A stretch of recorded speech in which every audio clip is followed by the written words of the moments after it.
नमस्कार बंधुगण, मु श्रद्धा आपण मानंकु स्वागत करुछि आउ एक नुआ भिडियो रे। जेउ लोक माने कଳି करंती, चोरी करंती एवं जेउ सबु भूल काम करंती एगुड़िक शीघ्र भूत मानंक द्वारा प्रभावित होइथाए एवं भूत माने केवल लोक मानंक माध्यम रे सेमानंकर मन को संतुष्ट करंती। भूत माने सेमानंकर मन को नियंत्रण करिबारे असमर्थ, तेणु से माने एणे तेणे बुलंती। जड़े व्यक्ति जदि किछि पाप करिछि ताहेले ताकु स्वर्ग किंबा नरक को पठा न जाई एक निर्दिष्ट समय पई भूत जगत को पठा जाए। जेतेबेले जड़े मनीष जीवित से खाद्य सामग्री खाई पृथ्वी रे बंची थाए, किंतु आपण जानते कि जेतेबेले पापी प्राणी को भूत जोनि रे रखा जाए तेबे से कौन खाए एवं समय किपरि बिताई थाए।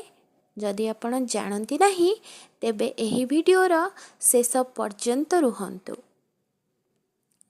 गरुड़ पुराणर कहानी अनुजाई प्राचीन काल रे विदुरथ नामक जड़े प्रसिद्ध राजा थिले, जी बड़ बड़ यज्ञ करिबारे सक्षम थिले एवं प्रत्येक कार्य रे पारंगम थिले। थरे राजा विदुरथ तांका सैन्य बाहिनी सहित जंगल रे शिकार करबाको जाइथिले।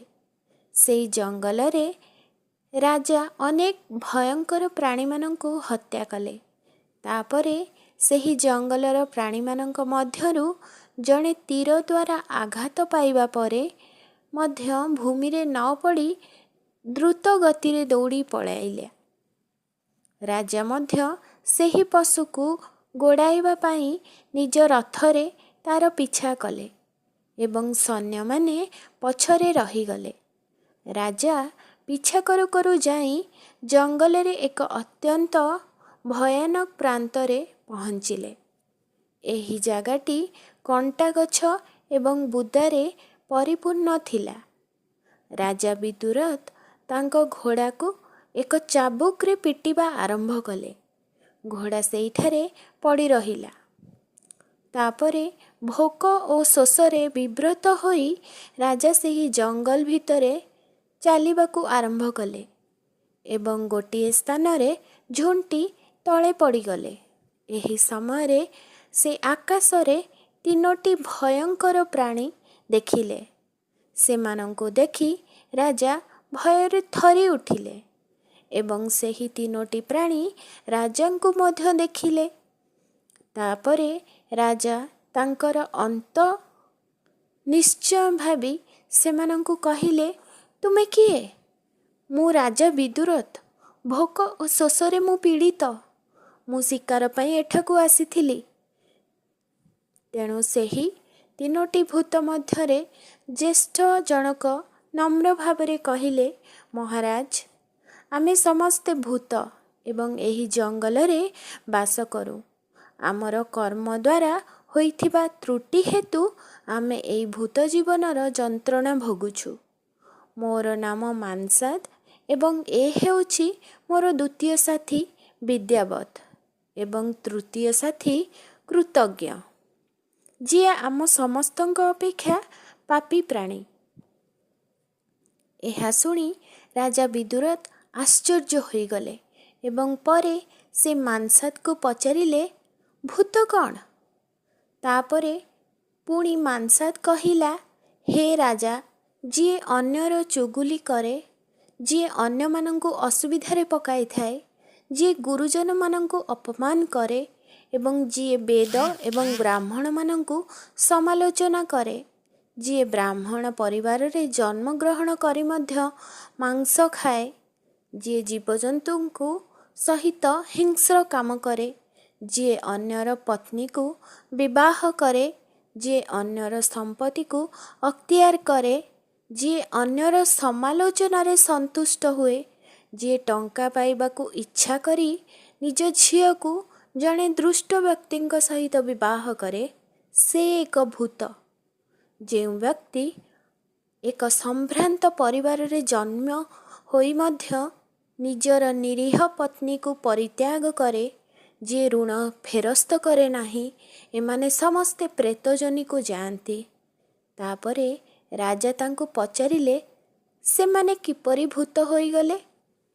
ତାପରେ ମାଂସାଦ ଉତ୍ତର ଦେଲେ ଯେ ହେ ମହାରାଜ, ଆମର ଭିନ୍ନ ଭିନ୍ନ ଭୁଲ ହେତୁ ଆମେ ସମସ୍ତେ ଭୂତ ରୂପ ପାଇଛୁ। ହେ ରାଜା, ଆମେ 3 ଜଣ ବ୍ରାହ୍ମଣଙ୍କ ପରିବାରରେ ଏକାଠି ଜନ୍ମ ହୋଇଥିଲୁ। ନାସ୍ତିକ ହୋଇ ଆମେ ଧାର୍ମିକ ଆଦର୍ଶର ଉଲ୍ଲଙ୍ଘନ କରିଥିଲୁ ଏବଂ ଆମେ ସର୍ବଦା ଅନ୍ୟ ମହିଳାମାନଙ୍କ ପ୍ରେମରେ ଫସି ରହିଥିଲୁ।